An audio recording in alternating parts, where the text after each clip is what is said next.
الحمد لله وكفى وسلام على عباده الذين اصطفى وصل على محمد كما تحب وترضى.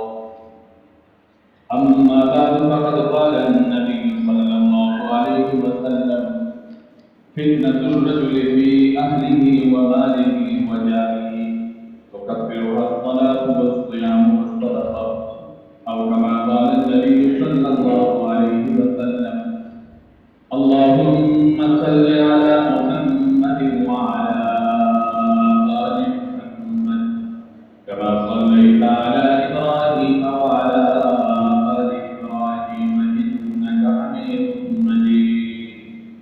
اللهم بارك على محمد وعلى آل محمد كما باركت على إبراهيم وعلى آل إبراهيم إنك حميد مجيد.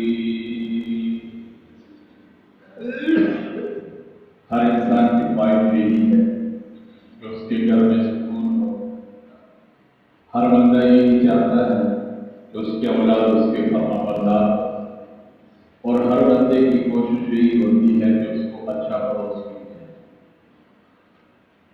حضور نبی کریم صلی اللہ علیہ وسلم نے جس طرح امت کی رہنمائی فرمائی اور جو پریشان کن حالات آ سکتے ہیں، جو بندے کے لیے مشکلات پیدا ہو سکتی ہیں، حضور نبی کریم صلی اللہ علیہ وسلم نے ان پریشانیوں کا اور ان مشکلات کا حل آج سے 1400 سال پہلے اپنے امت کے سامنے رکھ دیا.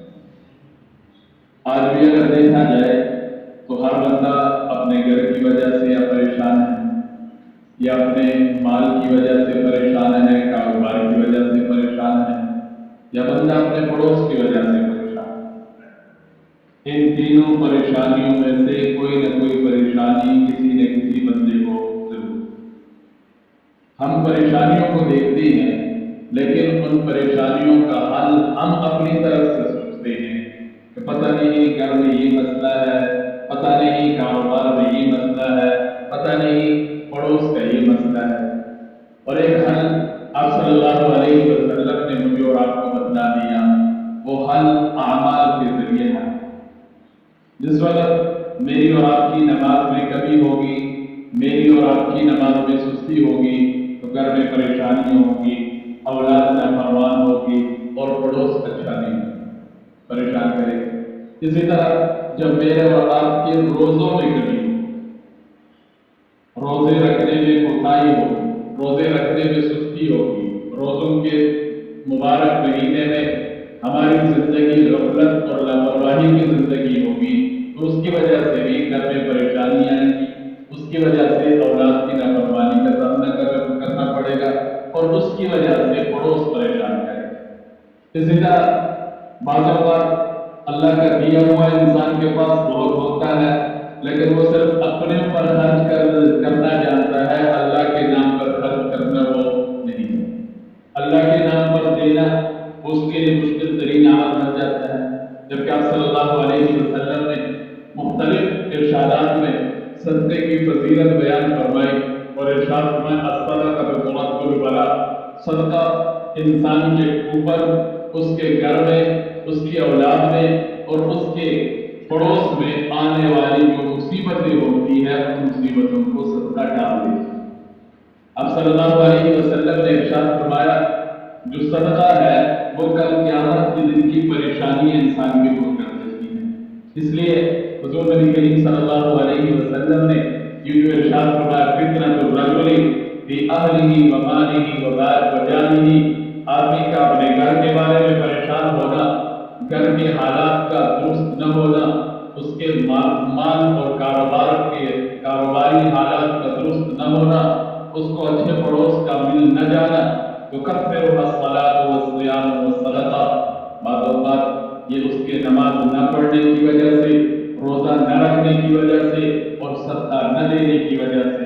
جو بندہ نماز کی پابندی کرے گا، رمضان کے روزوں کی پابندی کرے گا، اور حتی الوسع جتنا اللہ نے اس کو دیا ہے اس میں سے اللہ کے نام پر صدقہ کرتا جائے گا، تو اللہ اس بندے کو اس کے گھر کی پریشانیوں سے بچا لیں گے، اس کی کی اولاد کی پریشانی اس کی بچا لیں گی اور اس کے پڑوس کی پریشانی اس کی بچا لیں گی۔ اس لیے کوشش یہی کرنی چاہیے کہ ایک تو ظاہری حالات ہے، بعض اوقات جو حالات بنتے ہیں اس کے پیچھے میرے اور آپ کے عمل کا بڑا رقم ہے۔